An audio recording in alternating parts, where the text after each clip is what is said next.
Metro রেলের না চলাতে কি সমস্যা হয় সেটা তো এতদিন দেখলাম। আমার আসলে বাইকে যাতায়াত করি, খুব কষ্ট হতো। নিরাপত্তারও একটা বিষয়, এখন আলহামদুলিল্লাহ অনেক খুশি এবং মেট্রো রেল আরও সবগুলি তাড়াতাড়ি চালু হোক।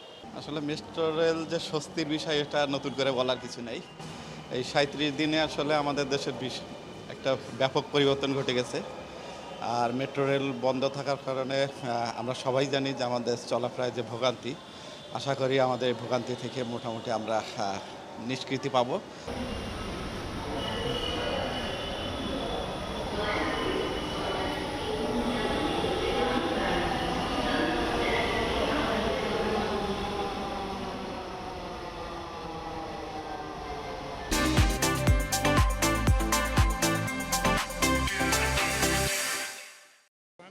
আমার মনে হয় তারা একটা খুব বড় অন্যায় কাজ করেছেন।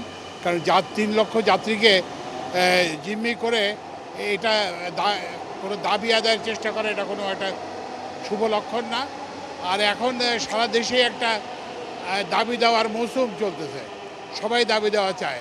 তো এই যে সবাই চায় বৈষম্য দূর হবে, সবাই চায় যে বঞ্চনা থেকে তারা মুক্তি পাবেন।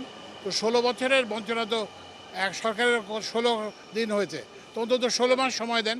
তা আমরা আস্তে আস্তে এগুলো সবই বিবেচনা করব। কিন্তু একটা জিনিস মনে রাখতে হবে যে এইসব দাবি দেওয়ার একটা আর্থিক সংশ্লেষ আছে। তা আপনি যদি আপনার যে সরকার যদি রাজস্ব না বাড়ে কিংবা অন্যান্য আয় যদি না বাড়ে, তাহলে এটা কোত্থেকে দেবে? এখন যদি টাকা চেপে আমরা দিতে পারি তাহলে তো মুদ্রাস্ফীতি হবে, তাহলে তো বাজারে সাধারণ মানুষের অনেক কষ্ট হবে।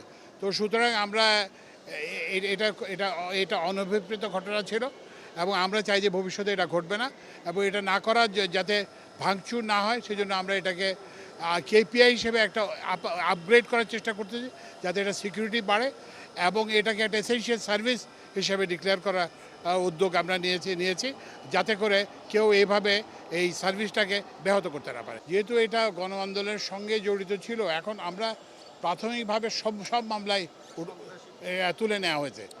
কিন্তু আপনাদের সবাই জানেন যে যারা দেশকে পরিবর্তনের জন্য আন্দোলন করছে তাদের পক্ষে এ ধরনের কাজ তো করা সম্ভব না। তো এটা দুষ্কৃতিকারীদের কাজ। আপনাদের কাছে তাদের ভিডিও ফুটেজ আছে, আমরা এটার জন্য যথোপযুক্ত আইনানুগ ব্যবস্থা নেব।